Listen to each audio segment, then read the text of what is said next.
po. Hello, good morning. Aalis tayo ngayon. Aalis muna tayo. Sagot ba yung tanong mo?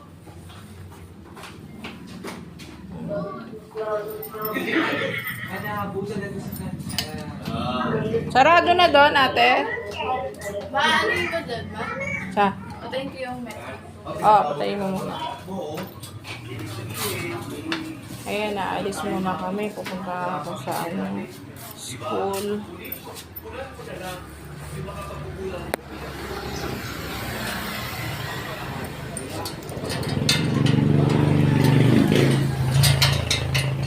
Sarado na dito. Atin.